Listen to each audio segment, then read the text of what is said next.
안녕하세요. 가야대학교 초중특수교육과 여러분. 정서행동장애를 맡은 윤혜진입니다. 오늘은 이제 5주차 2교시 수업을 시작하도록 하겠습니다. 자, 우리는 1교시 생물학적 요인에 이어 이번 시간은 환경적 요인에 대해서 알아보도록 하겠습니다. 환경적 요인이라고 하면 저희가 제일 먼저 떠오르는 부분이 어떤 부분일까요? 네, 맞습니다. 가족이라는 말이 먼저 떠오르게 되죠. 그래서 우리가 환경적 요인을, 가족 요인은 어떤 영향을 끼치는지에 대해서 한번 알아보도록 하겠습니다.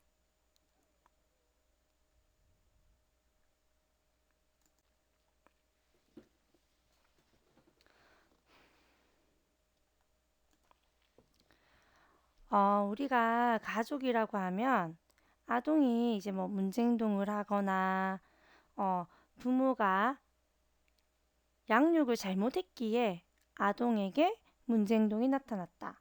그리고 가족에게 문제가 있을 것이다. 라고 보는 것이 일반적인 경향입니다. 하지만 이러한 일반적인 경향을 우리는 다시 한번 생각을 해 보아야 될 필요가 있는데요. 그 이유는 가족 관련 위험 요인도 다른 위험 요인들과 마찬가지로 매우 복잡하고 또 다른 위험 요인들의 영향을 많이 받기 때문에 아이의 문제 행동이 가족만의 문제이다라고 정의를 하기는 어려운 부분이 있습니다. 그렇지만 우리가 아동의 발달에 있어서 가족의 중요성은 아주 큰 영향을 끼치는 거겠죠. 그렇기 때문에 가족의 중요성을 우리가 고려하지 않을 수가 없는데요. 정서행동 장애 출현의 이제 뭐 위험 요인으로 우리가 보고 있는 가족 특성 요인은 어떤 부분이 있을까요? 뭐 부적절한 양육 방식, 또 부부 갈등, 부모의 뭐 정신병리, 아동 학대, 빈곤 이러한 부분들이 또 우리가 되게 위험 요인으로 볼 수 있습니다. 우리가 과거에는 이혼한 가정 아동이 양쪽 부모가 있는 가정의 아동에 비해서 적응에 어려움을 겪고 정서 행동에 문제가 발생할 빈도가 높을 것이다 라고 보았습니다. 하지만 최근에는 어떤가요? 가족의 형태가 아주 다양해져 가고 있죠. 그렇기 때문에 이런 다양한 가족 형태를 가진 아동의 기능에 가장 결정적인 영향을 주는 것으로는 이러한 가족 형태를 변인으로는 보지 않고 있습니다. 예를 들어서 뭐 한 부모 가정에서 사는지, 양쪽 부모가 다 있는 가정에서 사는지, 조부모 가정에서 사는지, 여러 가정 형태에서 사는지에 상관없이 이제 아동이 얼마나 부부 갈등이나 가족 문제나 가족 갈등에 노출되어 있는지가 이제 아동의 기능에 중요한 작용을 하게 되는데요.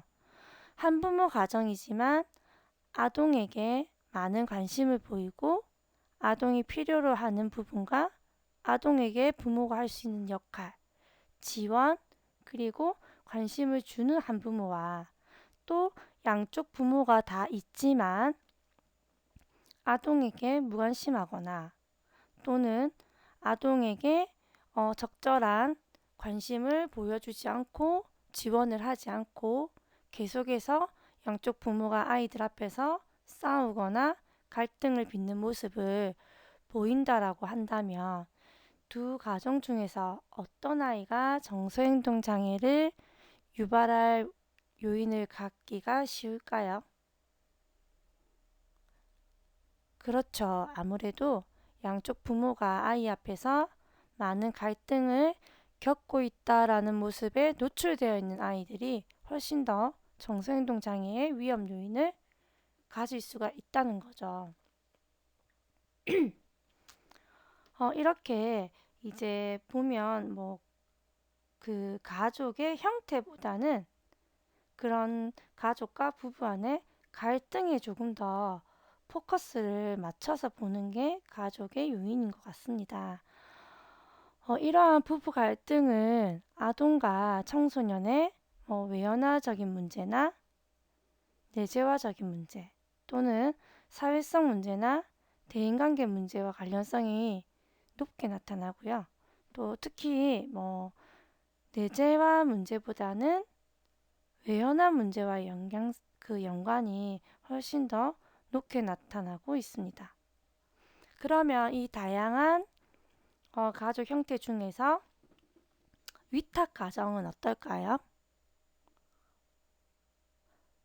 위탁 가정이라고 하면 위탁 가정은 부모가 아이를 양육할 수 없는 경우 또는 부모가 없는 경우 이런 아이가 이제 뭐 부모가 아니더라도 다른 친족 관계에게 양육을 받을 수 없는 경우에 아이가 교육을 받고 살 수 있게끔 마련해 주는 게 바로 위탁 가정인데 이러한 위탁 가정에서도 물론 정서적인 문제가 발생을 할 수 있고 또는 발생을 하지 않을 수도 있는데 발생을 하는 부분이 포커스를 맞춰서 본다면 그 이유가 어떤 부분인지 여러분은 알고 계세요?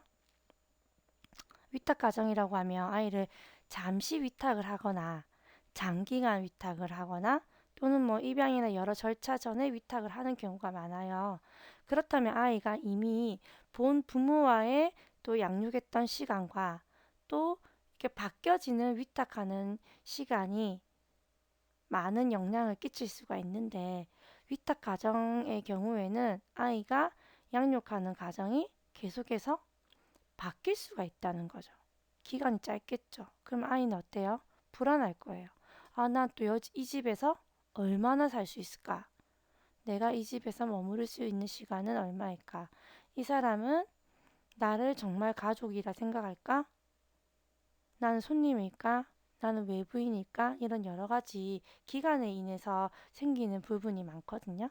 그래서 이런 위탁 가정에서 양육을 받은 아동의 경우에는 양육 가정이 자주 바뀌거나 또는 양육 기술을 갖추지 못한 그런 위탁 부모와 생활함으로써 생기는 불안정감, 또 불안정 애착 관계, 또 우리가 필요한 적절한 양육의 결핍과 같은 문제가 이제 존재하게 될 때에 아동의 정서행동 장애에 대한 위험성이 높아진다라고 볼 수가 있습니다.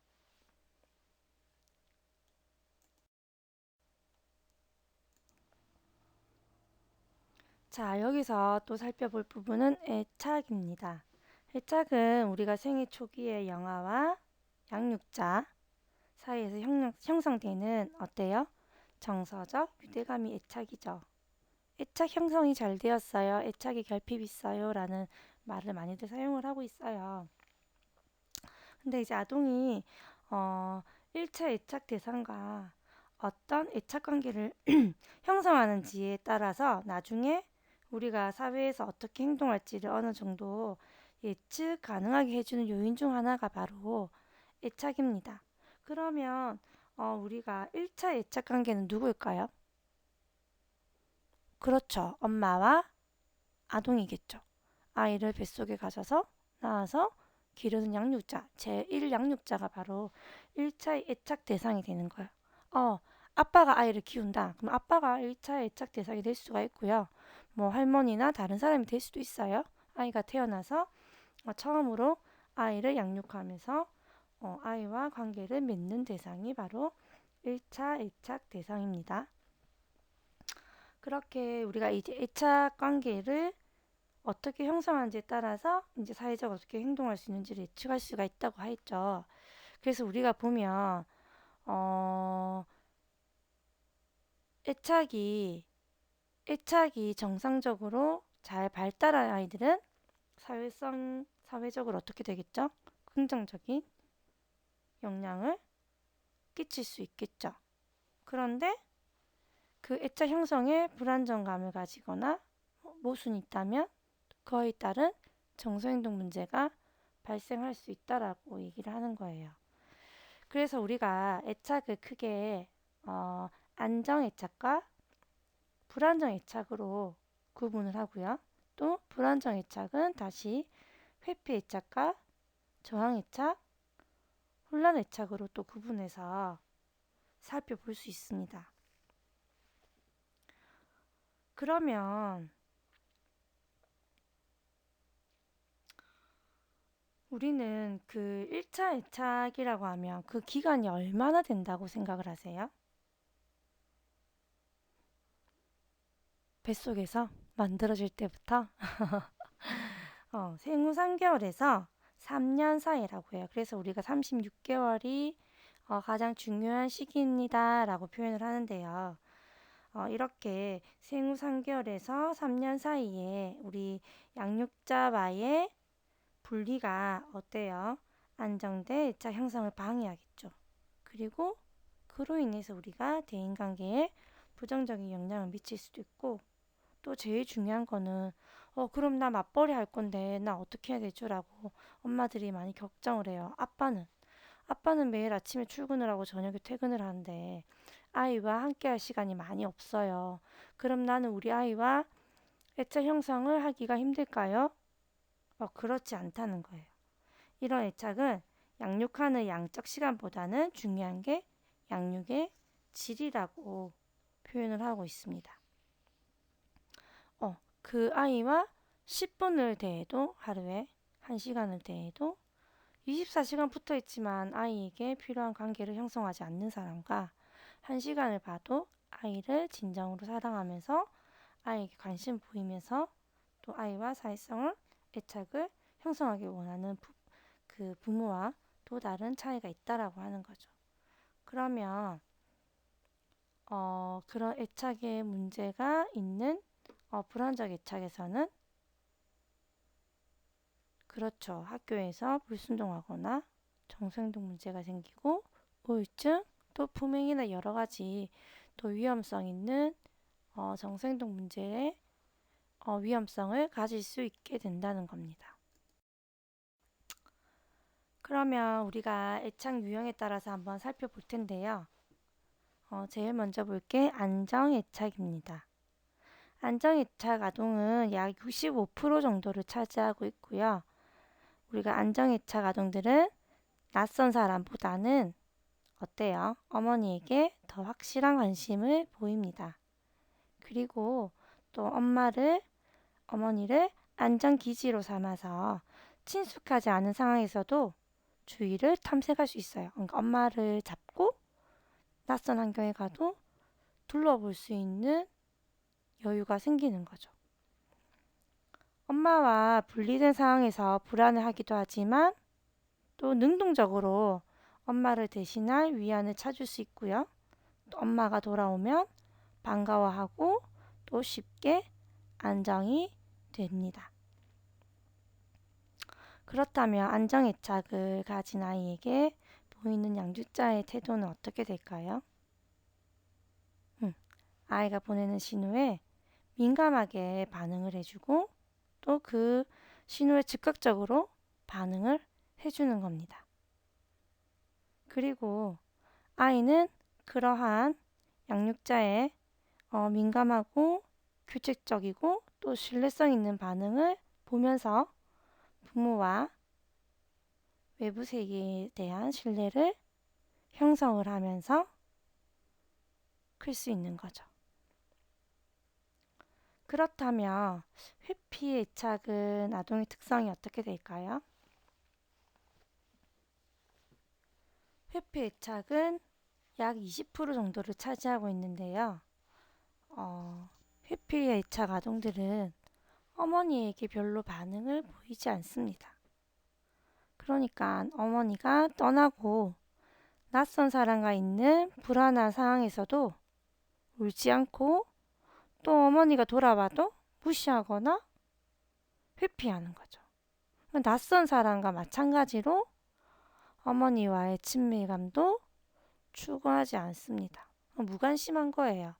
뭐 예를 들어서 어린이집에 이제 아이가 처음으로 등원을 하게 되었어요. 그런데 떨어질 때도 뭐 엄마에 대해서 찾거나 하지 않고 그 안에서 행동할 때도 낯선 사람에 대해서 별로 반응이 없고 또 엄마가 다시 아이를 데리러 왔을 때에도 아이가 엄마를 반기거나 하지 않는 거죠. 이러한 이유는 이제 뭐 어머니에게 거절당한 경험이 있다거나 또 엄마가 자기를 뭐 안아주고 위안을 줄 것이라는 믿음을 가지고 있지 않다는 겁니다.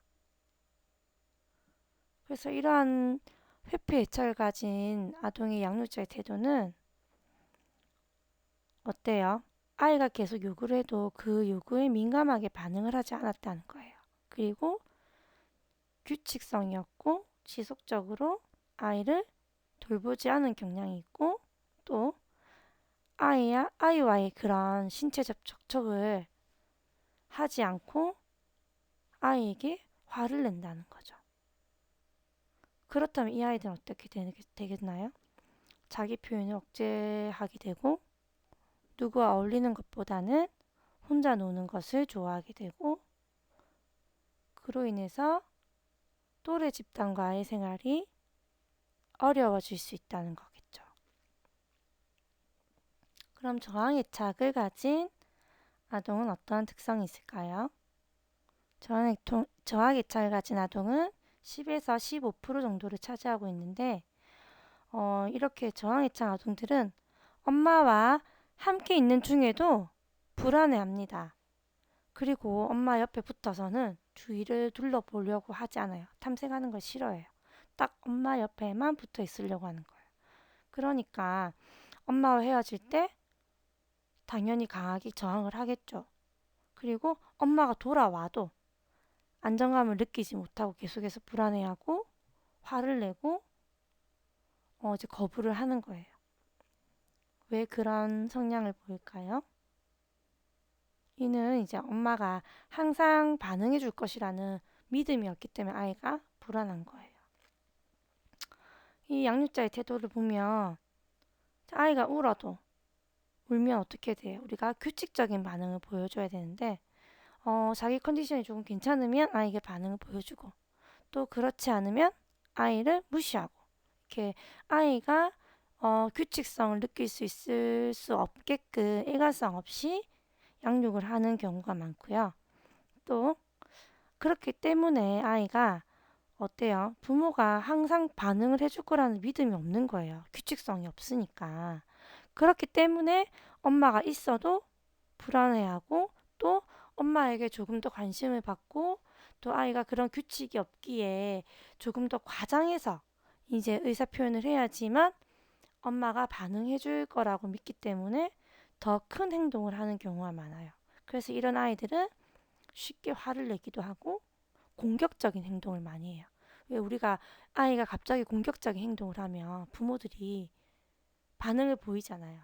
그게 나쁜 반응인데도 불구하고 아동의 입장에서는 부모가 자기에게 반응을 보이니까 그러한 행동을 사용하는 경우도 많이 있습니다. 그리고 혼란애착은 5에서 한 10% 정도에 나타나는 비율이 있고요. 또 어때요? 불안정 애착의 가장 심한 형태라고 볼 수가 있어요.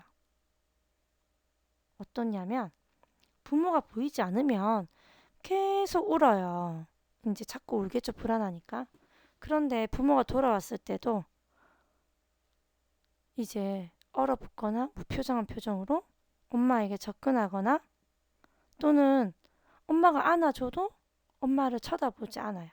계속해서 일관성이 없는 혼란스러운 모습을 보이는 거죠. 왜 그렇게 되냐면 엄마가 이 아동에게 위안의 대상인지 아니면 또 다른 불안의 대상인지를 구분하기가 어렵고 아이가 그거에 대한 극심한 혼란 상태에 빠져 있기 때문에 아이가 어떻게 대해야 될지 방법을 알지 못하는 상태죠. 이런 이유는 부모가 이제 경제적으로 뭐 큰 어려움이 있거나 또는 되게 큰 스트레스 상황에 있는 경우가 많고요. 또 우울증을 가진 어머니의 아이에게도 이제 많이 나타나고 있어요.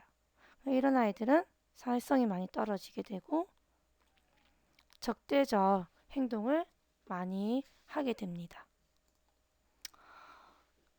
이렇게 우리가 안정애착을 형성한 아동들은 부모에 대한 신뢰를 바탕으로 또 다른 사람과의 관계에서도 신뢰를 쉽게 형성할 수가 있게 되고 또 다른 아이들의 욕구나 감정에도 민감하게 반응을 하기 때문에 또래와의 관계에서도 좋겠죠. 그래서 또래 집단에서도 또래 형성이 잘 되는 편이고 또 강한 호기심이나 탐색 욕구를 가지고 있으니까 수업에도 적극적으로 참여할 수 있겠죠.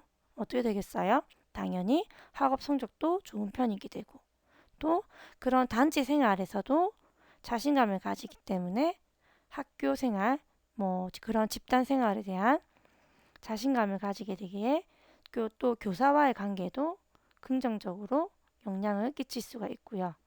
또 우리가 리더십을 잘 발휘하는 아동들 중에는 안정애착 유형의 아동이 많고 또 이런 아동들이 문제 해결이나 타협에 자신감을 가지는 경우가 많습니다. 그런데 이제 회피 애착을 형성한 아동들은 어때요? 자신의 감정을 위로받아 본 경험이 이제 거의 없는 거예요. 그렇기 때문에 자기 표현을 억제하고 또 혼자서 조절하고 해결을 하려고 하기 때문에 또래 집단과 어울리는 게 힘들어 혼자 노는 경우가 많이 생기는 겁니다. 조용한 아이들 중에서 선생님들이 원래 조용한 아이들이 크게 관심이 없겠지만 자세히 살펴보면 또 이렇게 또래 관계나 이런 관계 형성이 어려워 혼자 노는 경우가 많기 때문에 또 그런 아동들도 잘 살펴보아야 됩니다. 그리고 우리가 저항애착을 형성한 아동들은 또래 관계에서도 어때요? 쉽게 화를 내거나 공격적인 성향을 보이니까 많이 보이겠죠.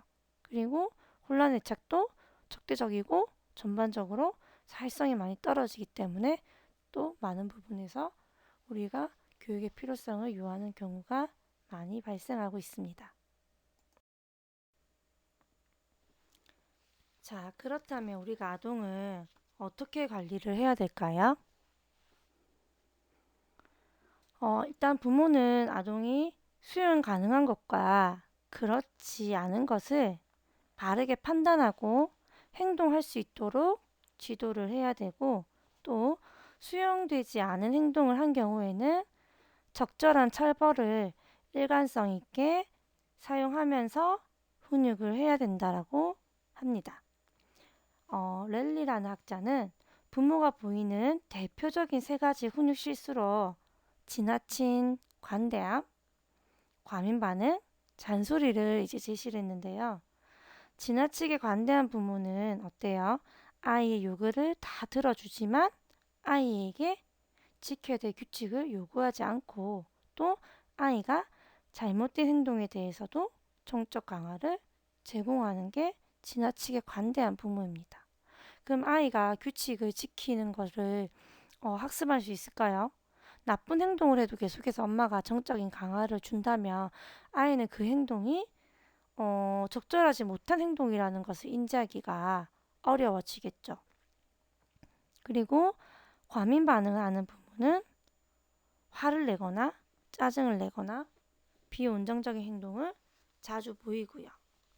또 잔소리로 훈육하는 부모는 자신이 하는 언어적 훈계가 효과가 없는 것을 알면서도 그런 아이의 잘못된 행동에 대해서 지나치게 장황말로 상호작용하는 경향을 보입니다.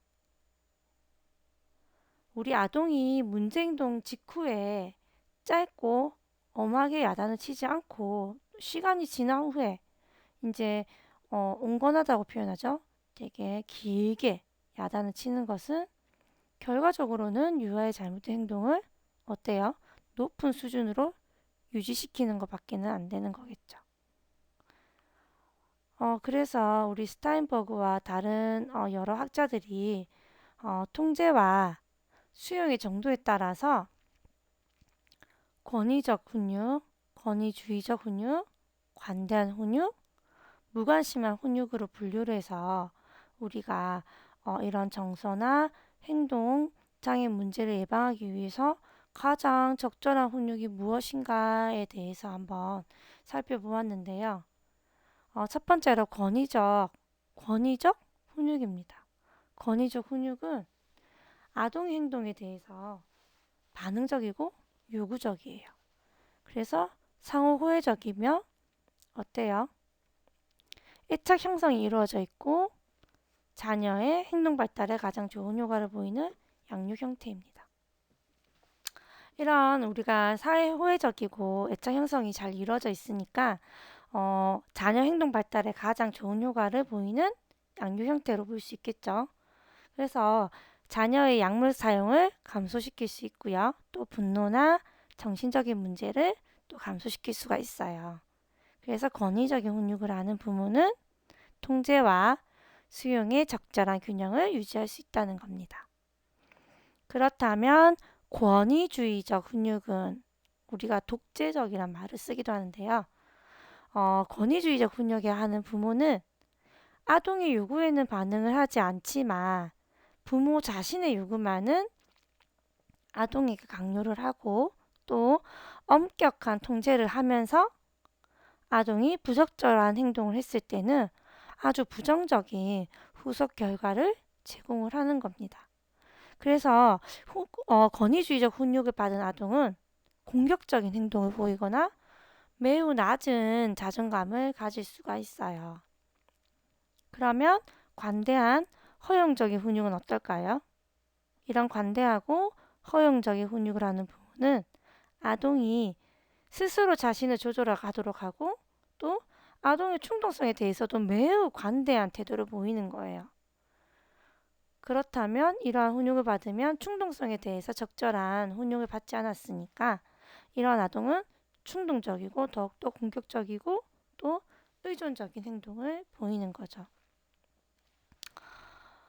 그러면 무관심한 훈육은 어떤 걸까요?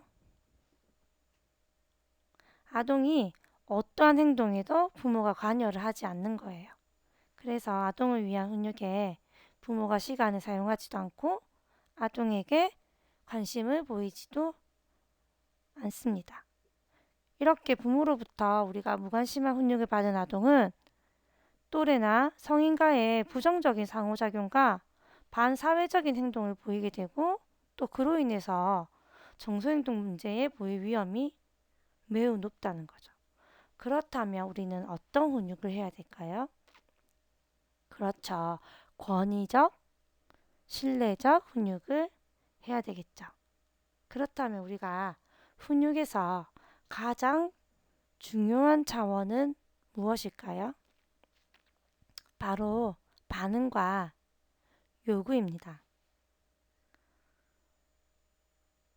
이러한 반응과 요구는 이제 권위적 훈육에서 나타나는데 효과적으로 우리가 자녀를 훈육하는 부모는 어때요?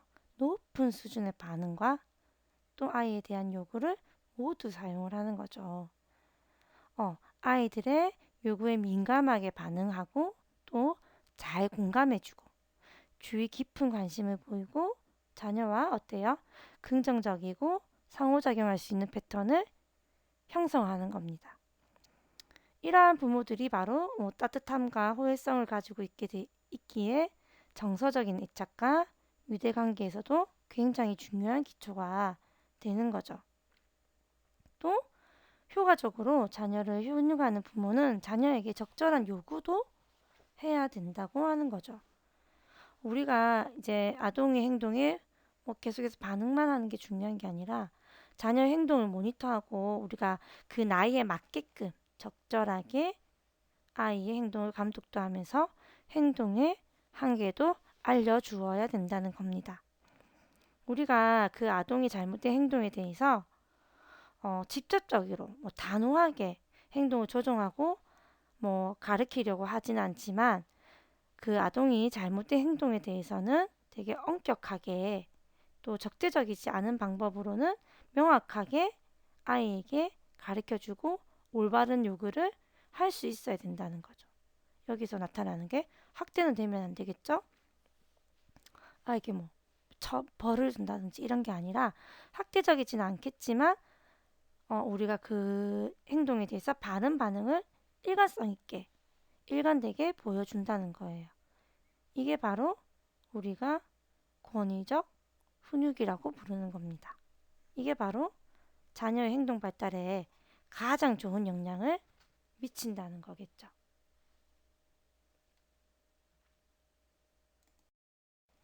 자, 우리가 이제 마지막으로 살펴볼 요인 중 하나가 이제 아동 학대예요. 아동 학대는 이게 가족에서 가족에게 행해지는 아동 학대는 어떤 부분이 있냐면 신체적인 학대, 심리적인 학대, 성적 학대를 포함하고 있어요. 학대를 경험한 아동이 어때요? 이제 희생자에서 가해자로 이렇게 순환 현상에 의해서 되게 심각해질 수가 있습니다. 그래서 우리가 학대에 대해서 세대 간 전이로 부모로부터 학대를 받은 아동의 25에서 30% 이상의 아동이 성인이 되면 또 다른 학대의 부모가 된다라고 많은 연구 결과에 나와 있거든요. 거기서 먼저 우리가 살펴볼 게 바로 신체적 학대인데요. 신체적 학대는 어떻게 먼저 확인해야 되나요? 그렇죠. 아동의 몸에 남는 상처로 일단 확인을 할 수 있겠죠. 우리가 그 신체적 학대에 대한 위험이 사실 남녀가 되게 동일한 경향을 보이기도 하지만 특히 12세 이하의 남자와 12세 이상의 여아에게 높게 나타난다고 해요. 우리가 신체적 학대를 받은 아동은 뭐 우울증이나 품행장애, 반항성 장애, 광장공포증, 보험불안장애, 뭐 낮은 사회적인 능력이라든지 전반적인 손상 등 대부분 정서행동 장애와 모든 문제와 연관이 될 수가 있다는 거겠죠. 우리가 훈육이라는 말로 아이들을 체벌하는 경우가 많은데 꽃으로도 때리지 말라는 말을 사용하기도 해요. 이제 아이에게 체벌은 그만큼 나쁜 부분이기 때문에 이런 신체적인 학대는 사실 학교나 가정이나 어느 곳에서도 사용이 되지 않아야 된다라고 하는데 저도 예전에 한번 이런 부분에 연구를 한 적이 있었는데요. 신체적 학대 우리 뉴스에 많이 나오죠. 학교에서 뭐 교사가 아동을 뭐 학대해서 뭐 신고하게 되면 사실 크게 우리가 뉴스에 나오잖아요. 그런데 연구 결과를 보면 아동의 신체적 학대의 70%는 어디서 일어난다? 가정에서 일어난다라고 해요. 그래서 이런 부분에 있어서 제가 한번 이건 거의 일반 아동에 대한 결과라서 이제 특수 우리 장애를 가진 아동들에 대해서 제가 한번 조사를 해본 적이 있는데 굉장히 부모들이 화를 내고 이러한 조사 자체에 네, 크게 문제가 됐었던 적이 있어요. 아동들에 대해서 부모들이 학대를 하는 부분을 사실 장애 아이들은 표현할 수가 있나요? 표현이 좀 어렵거든요. 그래서 이런 부분이 조금 더 여러분들이 특수교사가 된다면 아동이 표현할 수 없기 때문에 더 잘 살펴보아야 되는 부분 중 하나입니다. 우리가 과거에는 학대랑 관련해서 부모랑 자식 간의 뭐 이런 상호작용 역량에 대해서 별로 고려하지 않았어요. 왜냐하면 때려도 아이들이 부모를 사랑한단 말이에요. 그렇기 때문에 매달리게 되기 때문에 이런 역량을 많이 고려하지 않았는데 이제 뭐 상호작용적 교류나 이런 부분에서는 부모의 학대 반응이 또 학대받는 아동에도 이제 문제 행동을 크게 끼친다라고 이제 많이 나오고 있어요. 우리가 보면 부모가 계속해서 처벌을 하게 되고 아동의 반응이 또 점점 더 처벌하게 만들 수 있다는 거죠. 그래서 우리가 뭐 계속 아이를 때림으로 인해서 자녀의 부적절한 행동이 줄어들면 부모가 그로 인해서 강화를 받는 거예요. 그러면 어때요?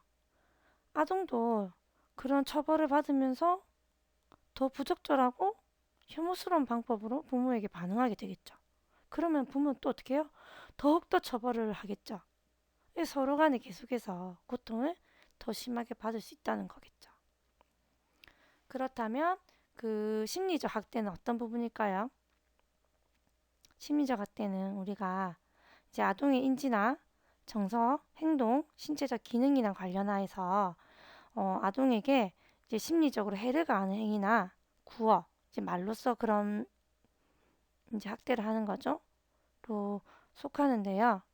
이제 뭐 요구를 했지만 거부를 당한다든지 무엇을 안 하면 뭐 이러한 문제가 생긴다고 위협을 받는다든지 고립을 당하거나 무시를 당하거나 이런 부분에서 많이 일어날 수 있는데 이제 아동의 심리적 학대는 아동이 부모에게 들은 말로 자신을 비난할 때 많이 발견을 할 수 있어요.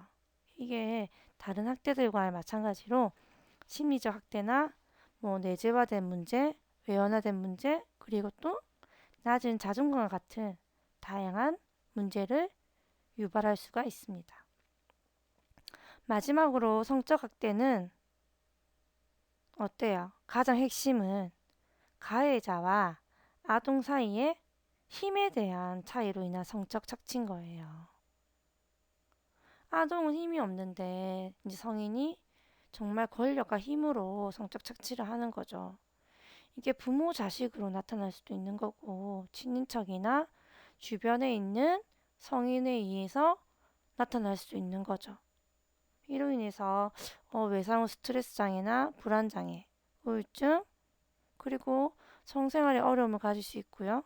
또 오히려 또 이런 부분으로 인해서 난잡한 성생활이나 우리가 뭐 아직 아동기에 임신하거나 또 외연화된 문제 등도 관련이 있습니다. 여기에 대한 예가 있는데 이 온라인 강의상으로 제가 이제 뭐 말씀을 드리기는 어렵고 이제 우리가 면대면 수업을 하게 되었을 때에 또 이런 여러 가지 예는 또 설명을 해드리도록 하겠습니다. 자, 지난 시간에 한번 살펴보라고 했었던 여러 영상인데요. 여러분들이 시간이 되면 한번 불안장애나 그런 장애학생 문제행동 중지에 대해서 한번 살펴보는 시간을 가지도록 하겠습니다. 이번 시간은 우리가 가족 요인에 대해서 알아보았는데요. 가족과 아동 간에도 참 민감한 여러 가지 반응이 있었죠. 수고하셨고 다음 시간에는 학교 요인에 대해서 살펴보도록 하겠습니다. 감사합니다.